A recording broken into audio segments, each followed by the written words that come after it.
friends and fellow citizens.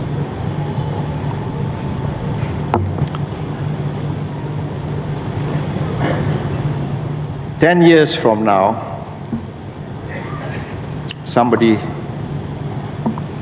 I'll be 64, coming on 65, if I'm around.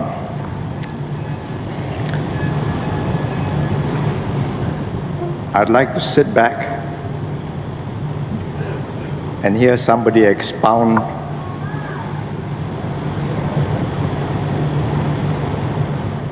why he's doing what he's doing, why it is good for the country, and carry the majority of each language group. That's the business of government, a very complex thing in Singapore, and a very difficult business it is to find people willing, first, willing. Second, able to do this. You think they are able. They are not willing. They are willing, you try them sometimes. Something is missing. Can't be helped. You won't know until you've thrown him into the deep end of the pool. Then only you know.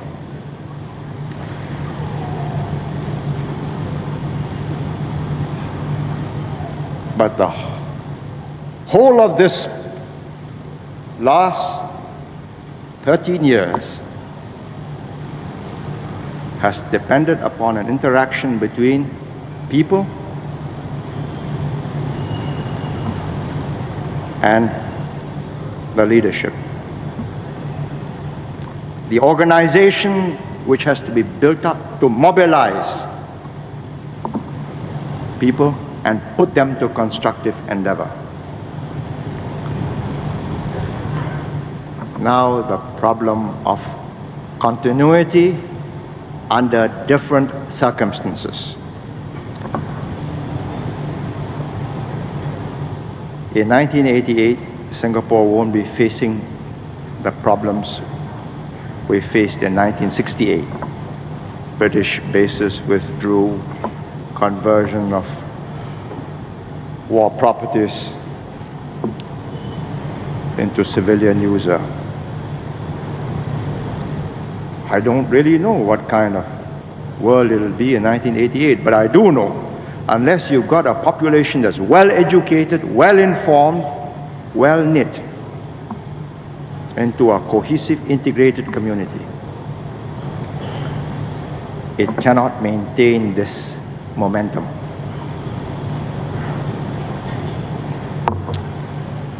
And so we come back to the problem of education, our most complex series of puzzles. If I knew as much today only 10 years ago, so many errors could have been avoided. See, we were trying something which was very difficult. And perhaps you'll forgive me if I personalize what I want to explain. Then you'll understand what is it we are trying to achieve. I'll summarize in 5 minutes what I've observed over 30, 40 years. The difference between a Chinese educated and an English educated student. They are different now because the schools have changed, the teachers are different, textbooks have changed, but I'm now talking of 20, 30, 40 years ago. One has a complete value system of his own. Now before I proceed, let me tell all Malays, all Indians, what I say goes mutatis mutandis, varying circumstances for Malays, for Indians and others. Each one of us have come out with a different set of inherited cultural values. And as we move into the English language, what I'm trying to do applies just as much to the Malay and to the Indian, or Ceylonese, or whatever. One has a sense of purpose. Total value system, total culture system, the textbooks, the teachers, were the products of 200 to 300 years of revulsion, disgust at the ineptitude of successive Chinese emperors and empresses, dowagers, and foreign domination. And it threw up the 1911 revolution, long before the communists, and the textbooks and the teachers that came down with it had a sense of social purpose. And society takes first precedent over everything else. The result was a very dynamic student.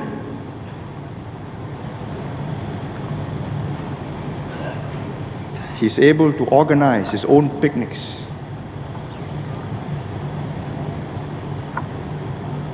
He can organize strikes. He can fix bombs. He can bump people off. The communists got them to do this. But the revolution really started 1911 against foreign domination. That was a good part of it. The desire for social unity and cohesion, without which nothing is achieved. And I say without that, Singapore would not have made it. If there wasn't this thrust, we couldn't have made it in the last 13 years. It was this willingness to sacrifice. Now, we have changed. English is valuable. I don't regret it, but I think it had to happen. But I am worried. So I asked the teachers, I said, give me a list of all those who've got first class honors or upper seconds. 19,000 teachers we've got.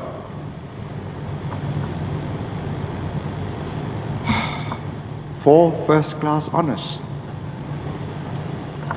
1 University of Singapore, 1971, in physics. 3 Nanyang. Speaking from memory, 1970, 72, 75. Mathematics, physics, and Chinese language and literature. I look at the 2 ones, 270 upper seconds.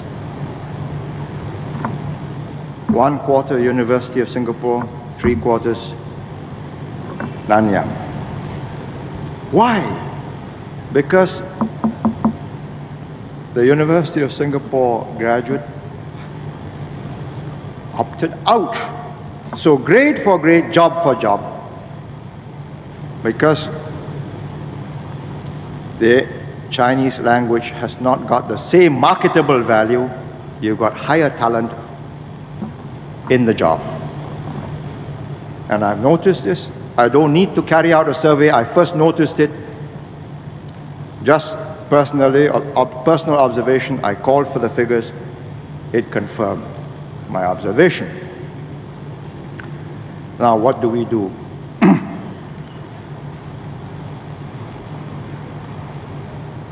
Ideally, I want to do what I've done in the schools, what I've done, succeeded in doing for 3 of my children. I don't ask people to do things which I don't do myself. I know it works.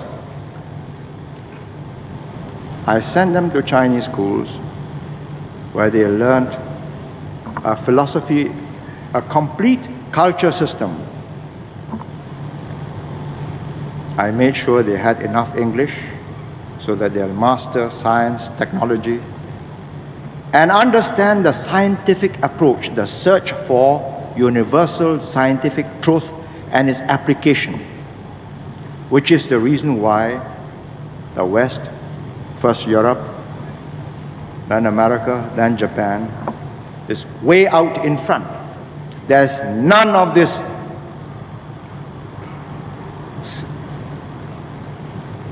obscurantism, mysticism, superstitions. It's the search for truth, hard truth, the scientific approach.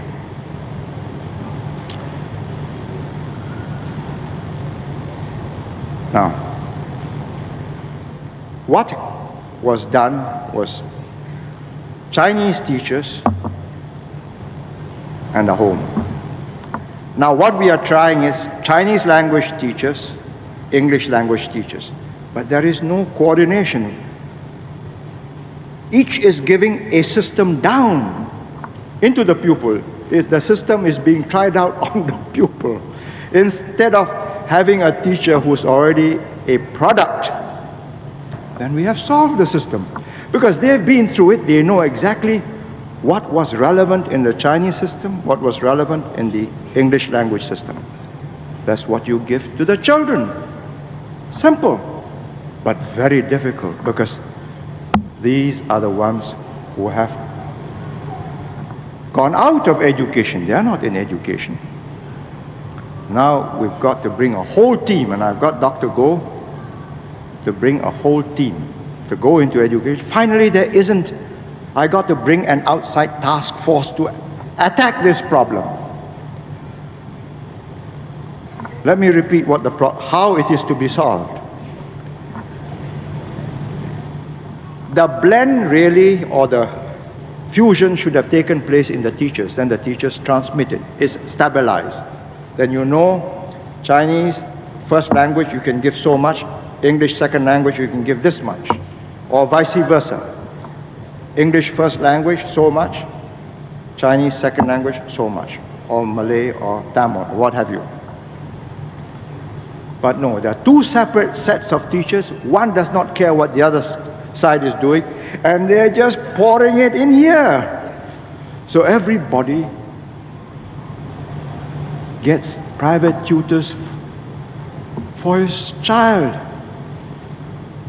And private tuition is a way of life for teachers and parents and children. Now, any education system which has to have private tuition for hours and hours, 2 to 3 hours every day to support a child, is defective.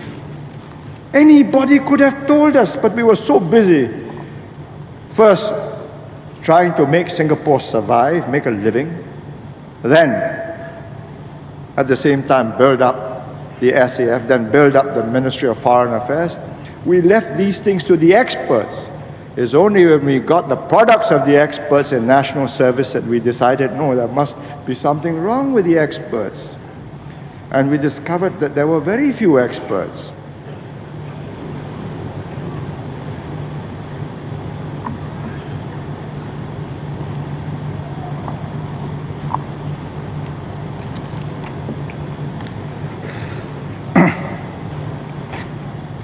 Now, can it be done? I say yes. But let us work out a system which will fit the average. The present system, only the bright rise above all the overload and breakthrough. The average give up.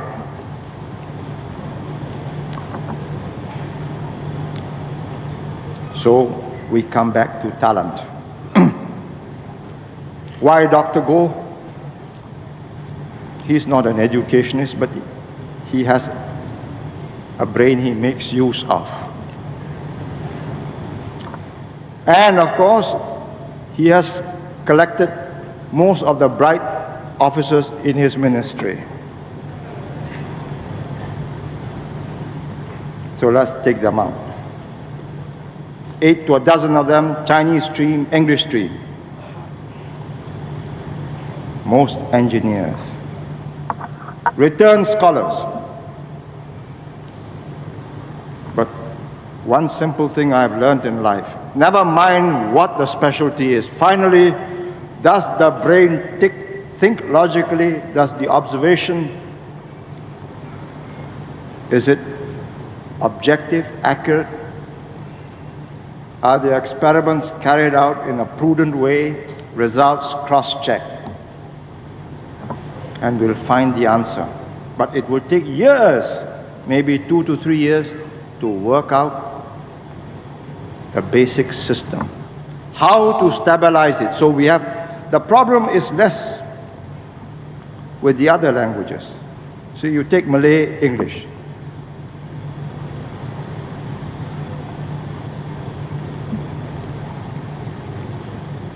I had these figures, I'm speaking from memory, but 1/3 of the Malay teachers have got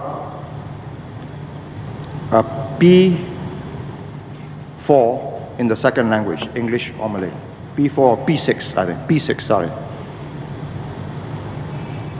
And there's no problem. The teacher knows just how much the student can take because the teacher has gone through the system. And she knows this is a bright student, can take more. This is an average student, well, this is as much as he can take. But there are no such persons, very few such persons, in the Chinese language or Chinese-English combination. Now, how do we stabilize it? Why do I want this? I'll be brutal and frank. It's not for sentimental reasons. I don't have to pander to chauvinist sentiments, and I don't, as a matter of principle. But I say a person who gets deculturalized, and I nearly was, so I know this danger. He loses his self-confidence. You get a sense of deprivation. For optimum performance, a man must know himself, know the world. He must know where he stands.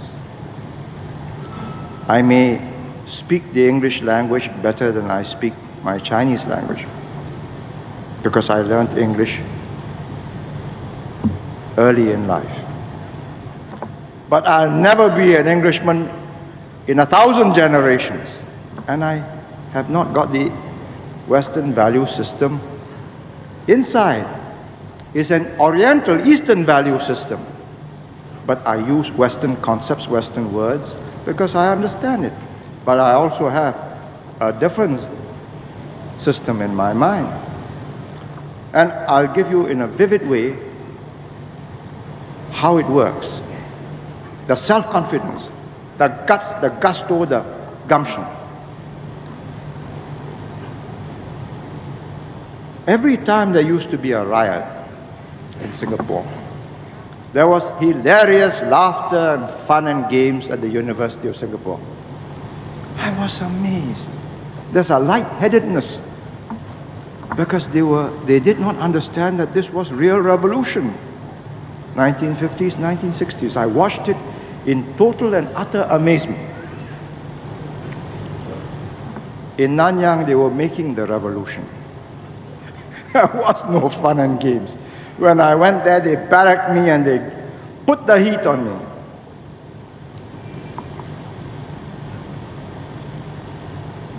I watched a revolution in the making of a few, in the hands of a few. Student manipulators behind whom were very tough men. I have seen them carry out an operation at the Gay World where students barked orders into the microphone and school by school trooped out into their buses and dispersed. They got principals to go up to the stage to witness their oath-taking of their students' union.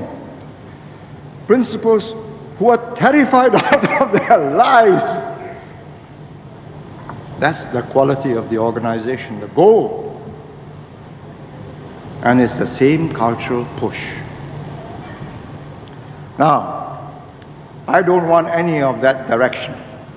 But without that goal, we'll never make it.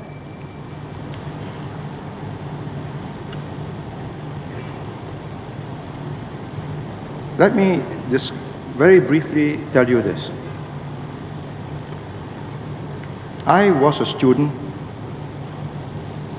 in Britain for 4 years. And there was a place called the China Institute. If you are of Chinese descent, wherever you come, you can go to that club free. It's the Boxer Indemnity Fund, and you get cheap food there, cheap tea. And I watched them come from all over the world. Chinese from China, Chinese from Mauritius, Chinese from the Caribbean. I didn't know that there were so many, but they were all different. And after a while, you could tell the Singapore Chinese or the Malayan Chinese just by the way they walk and the way they dress. Each has a style. As I came back and I watched, having become very sensitive to these matters, I realized the meaning of value system. And I inducted the value system via the English language, comparing the English text and the Chinese as I studied it and understood the way of life. My children haven't got that sense of deprivation. They were never placed in that position. They'll never understand me when I tell them this. But I watch them. It requires great strength to keep a crew cut in a university where everybody has got long hair, shoulder length. So when my son went in 1971, I waited to see what happened. I never discussed it with him. I waited 6 months, 1 year, he sent me his pictures. Still short hair. Quite remarkable. Probably the only one in the whole university of some 10,000 people.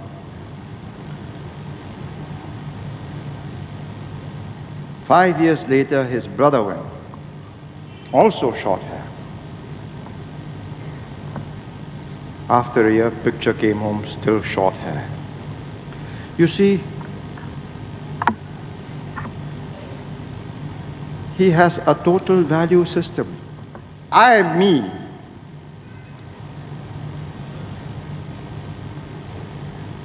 I've come to learn your science, your technology, and how you have made this breakthrough into industrial production, into a technological life.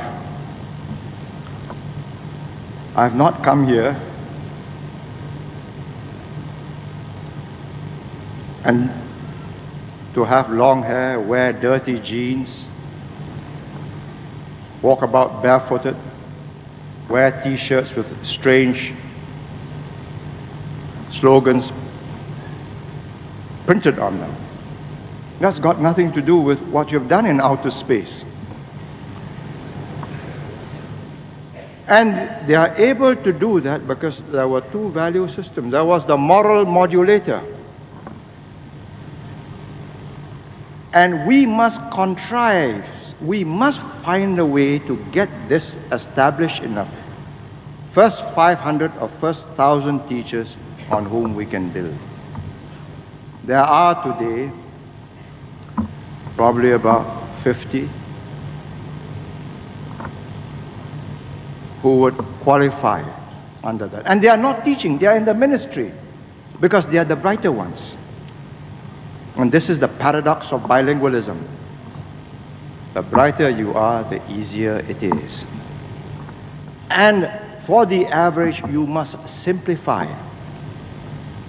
You must know what is it, how he can take, he can digest, and pre-digest it.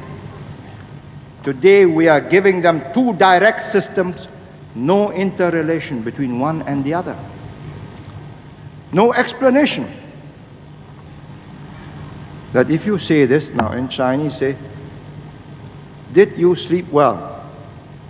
So I translate, did you sleep well? My daughter says, no, don't say that. She, 睡得着吗? So you say it in the reverse way. So I say, yes, I must make a mental note of that. But somebody has already done all that in Stanford, in Yale, in Harvard, in Peking, in Taiwan. Just buy the material, abstract what is relevant, get the textbooks done, and do this. Simplify. The way I've done it is as if I've compiled my own dictionary. Words and phrases, how to say it, reverse order. And it can be done. And the value system. I'm not saying with the language you necessarily get the value system, no. But the chances are it will help.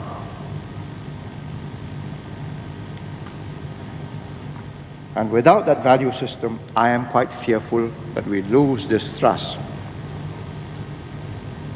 It's the value system. What is right, what is wrong? You take a Western value system, it's my fundamental rights as a citizen. Under the Constitution, I'm guaranteed all these things. Now give me. You haven't given me, I'll vote you out. Whether the chap who's voted in will give it to him, doesn't matter. Wait and see. But the Chinese ethical system is a different one. You owe certain obligations to society. Mind you, when I say this, when I'm talking about the traditional classical value system, I'm not talking of the system today in China. There are different, completely different systems today in China, in Hong Kong, in Taiwan, and what we are trying in Singapore is entirely different. We are in a Southeast Asian context. We're trying to abstract what is relevant. And I say relationship between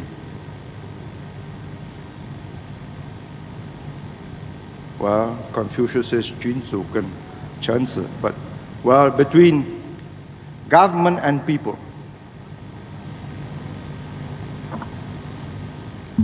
Father and son, brothers and sisters, friends. They are important fundamental relationships, your obligation to society. And if that is programmed early from the age of 6 in school, you've got good citizens. If that's not programmed, you have a motley crowd.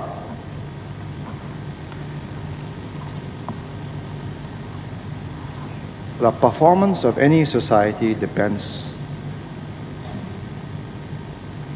on the social and cultural values of that society, its leadership, the organization and the interaction between government, people in meeting problems.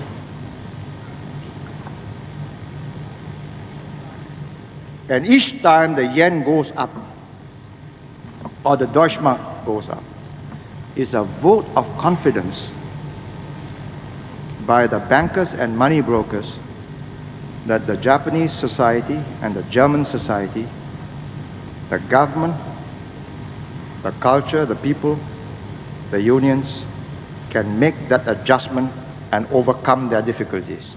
That's what it comes to.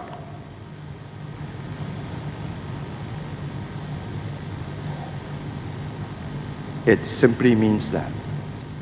It doesn't mean that the Japanese is superior or the German is superior. It means the way in which that society is organized enables a people as a whole to surmount their difficulties. They make the effort. Japanese firms go bankrupt, they are wiped off. They reintegrate, they move into new fields. They get blocked color television, they say, right, move color television to Korea and Taiwan, they move into videotape recorders, VTR, Sony, the best. see the TV you like at the time you like. MITI, Ministry of International Trade and Industry, Mitsubishi, Mitsui, thousands of Japanese all around the world taking notes and calculating, comparing notes, says yes, yes. This is the area for growth. This is the area for restriction, troubles with dumping laws and so on. Hive it off to Korea, Taiwan, even Singapore. We move into videotape recorders, move computers. It's the nature of the system, just like the Germans.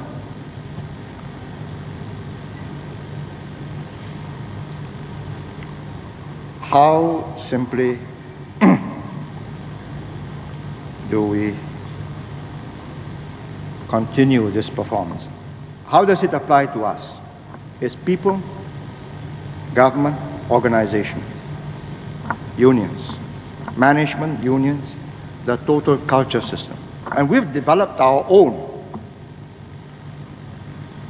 In many respects, quite superior to the original. In some respects, latent flaws which may stymie us.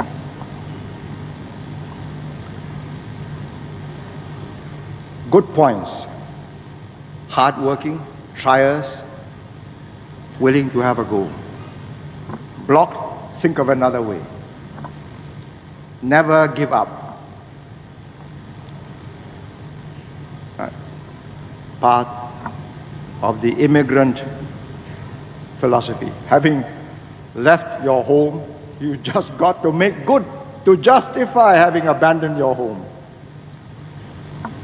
A valuable, positive factor. Weakness with success, very modest success, but a little bit too fast. Comes the complacency that grows out of ignorance. Yes, we are all right, maybe, barring a major international recession, 3, 4, 5 years. But the way we have deployed our talent is frightening. Limited numbers, nobody, 40 to 50 to 60 scholars and not one took up education. There should at least have been one each year. So we have a coterie of 20 very able, stable minds monitoring, adjusting the education system. No, everybody wants to do engineering or medicine. No spread of talent. And this performance depends on education, the people, the leadership. And it is the leadership which must be sorted out within 5 to 10 years.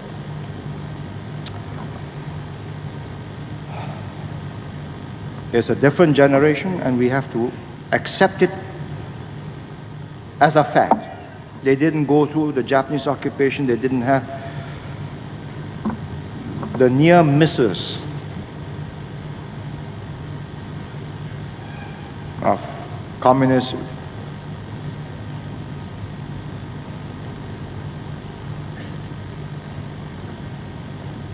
dominance, not the same privation. And the fact that we have now built up a private sector which is taking in 2/3 of all our graduates. 20 years ago, the government was the most important employer of graduates. Today, the government and all the statutory boards put together employs a minority. And the private sector has just taken off. Whether it is ministers, whether it is top administrators. I think we've just got to face up to the fact that the next generation is different. We cannot expect them to say, I will continue with this because it is my duty. If their loss is too great, they will say, right, never mind the pension, I am off. Or I don't want to be a minister. This means a careful assessment of what the private sector is paying, refine it, and recreate the whole career curve so that the sacrifice is not that much. Now, I do this because it is a sense of, maybe it's habit. Maybe I have to, because if I don't, who's going to hold this and enable the financial center to expand so that the lawyers can do debentures and argue about the meaning of debentures and get $40,000, $50,000, $60,000, $70,000, $80,000 a month? So I sit back and think, no, this whole thing will collapse. But the others say, fine, you're doing it. Please carry on. I cannot go on. It has to be revamped, or we will face the same kind of dead-end position which some countries have faced.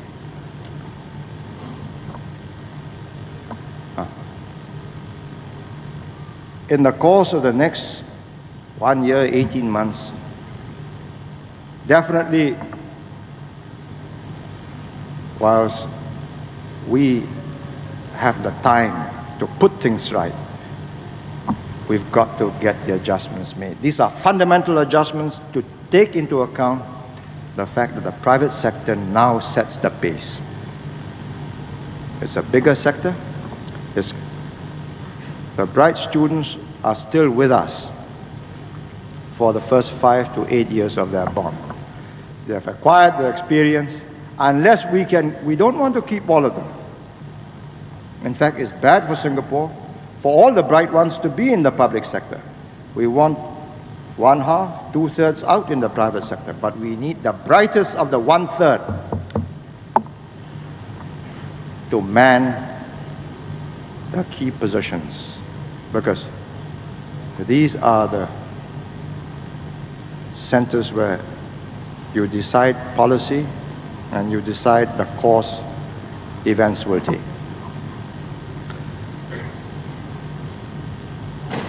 Finally, may I wish you another, I hope, quiet year of advanced progress consolidation.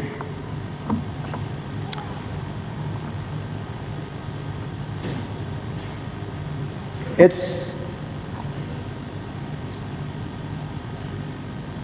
a problem now of how to ensure that the same system will have inbuilt flexibility to adapt, to adjust, expand, meet new situations, absorb new talent, test and temper in the hard school of experience. Then alone comes judgment. And it's judgment not of me alone, but of a whole series of people who've been working with me that's got Singapore where it is today. We know certain things have to be done. You've got to judge the right time, get it done, and carry the people with you. Thank you. Good night.